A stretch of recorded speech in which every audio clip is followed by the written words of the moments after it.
Le journal des sports avec Fred Plisson. Rebonjour Fred. Bonjour Claire. Alors on va parler des premiers mots d'Hatem Ben Arfa sous les couleurs du PSG. Oui, le nouveau milieu de terrain du PSG a été présenté tout à l'heure. Regardez son arrivée en conférence de presse.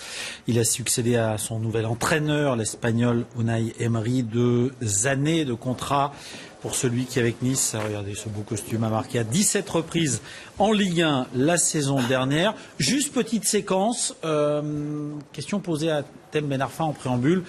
A priori, un journaliste ami. Écoutez-le.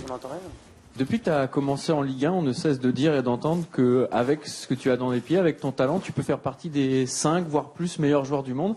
Là, tu te retrouves dans ce club, le PSG, avec un effectif extraordinaire. Est-ce que tu penses que cette équipe, ce club, peuvent justement t'aider à passer ce palier et rejoindre le clan des 3, 5 meilleurs joueurs du monde, comme on te le promettait depuis longtemps? Oui, bien sûr.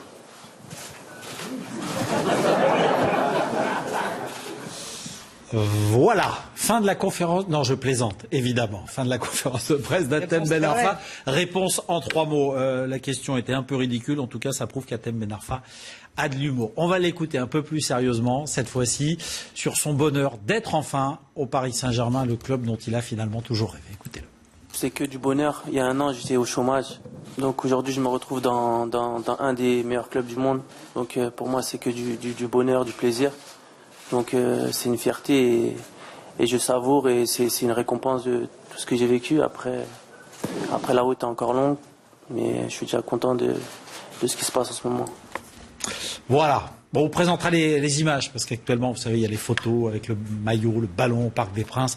On écoutera également l'entraîneur espagnol. On reparlera également de tout ça, également dans 20h Foot ce soir. Bien évidemment. Alors, les Bleus se préparent à affronter l'Allemagne jeudi en demi-finale de l'Euro. Ouais, enfin un choc, effectivement. Ce sera à Marseille, au Vélodrome, à partir de 21h, au lendemain de cette belle qualification face à l'Islande. Hier soir, au Stade de France, c'est Olivier Giroud qui était convoqué devant la presse. Didier Deschamps fait toujours bien les choses.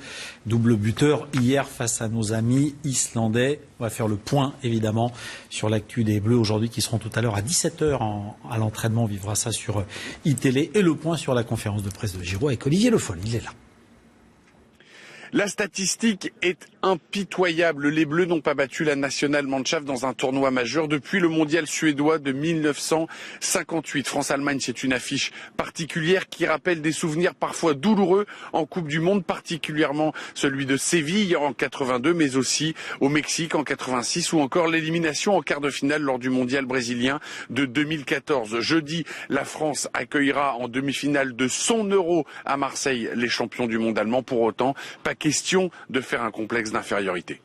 La France reste une grande nation du football. Elle a une très belle génération et ce sera très serré jeudi. Comptez sur nous.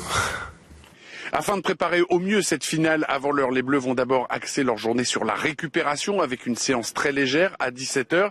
Il faudra ensuite remettre le bleu de chauffe avec 2 entraînements à huis clos demain et mercredi. Toute la question est de savoir ce que va préparer Didier Deschamps. Va-t-il reconduire son 4-2-3-1 très offensif que l'on a vu lors de la deuxième mi-temps face à la République d'Irlande et qui nous a emballé lors du match face à l'Islande? Ou alors reviendra-t-il à son 4-3-3 avec N'Golo Kanté de retour de suspension en sentinelle, histoire de sécuriser un petit peu plus le milieu de terrain? Réponse dans les heures, dans les jours qui viennent. Merci Olivier Le Foll. Jean-Laurent Costantini à Clairefontaine pour iTélé. Entraînement tout à l'heure, on l'a dit, à 17h. On va écouter quelques instants Olivier Giroud, adoubé par le public français, notamment après le doublé d'hier soir en quart de finale face à l'Islande. Lui qui, sur les matchs de préparation, avait été sifflé par ses propres supporters. Écoutez-le. Oui, c'est toujours agréable d'être ovationné, comme vous l'avez dit. Maintenant, encore une fois, aucune revanche par rapport à ce qui s'est passé dans le passé. Voilà, je pense avoir la bonne attitude sur le terrain, c'est le principal et je donne le maximum pour l'équipe. Karim est un joueur de la sélection de l'équipe de France. Voilà, il sera amené à revenir. J'ai aucun souci avec lui. Voilà, mise au point importante également sur le cas Karim Benzema. Ça c'est dit et c'est important également. Regardez les images du dernier entraînement de notre adversaire en demi-finale. Les Allemands que nous n'avons jamais joué en phase finale de l'Euro et pourtant en Coupe du Monde. Hein, les défaites en demi en 82, 86 et ce quart perdu il y a 2 ans avec la tête d'Hummels. C'était la Coupe du Monde au Brésil. Hummels d'ailleurs qui sera suspendu. C'est un problème pour la défense allemande, privée également de Mario Gomez, blessé contre l'Italie, blessé également contre l'Italie. Khedira, milieu de terrain du Real, c'est officiel depuis la mi-journée. Il ne sera pas là contre la France, touché au genou droit, élongation du ligament antérieur. Donc voilà, en tout cas pour ces dernières images, on écoutera les Allemands qui étaient tout à l'heure en conférence de presse un petit peu plus tard, et notamment cet homme à droite, le sélectionneur Joachim Löw. Juste une image de voile également, puisque est parti de New York samedi, François Gabard sur son grand trimaran massif. Regardez les images pour battre le record, tenter de battre le record de la traversée de l'Atlantique Nord détenue depuis 3 ans par Francis Joyon en un peu plus de 5 jours. François Gabard doit franchir la ligne au Cap Lizard avant jeudi 5 heures du matin, mais l'info elle est là. Il a battu cette nuit le record du plus grand nombre de milles parcourus en 24 heures. Tenez-vous bien, 785 000, 1260 km à la voile en 24 heures, 1260 km.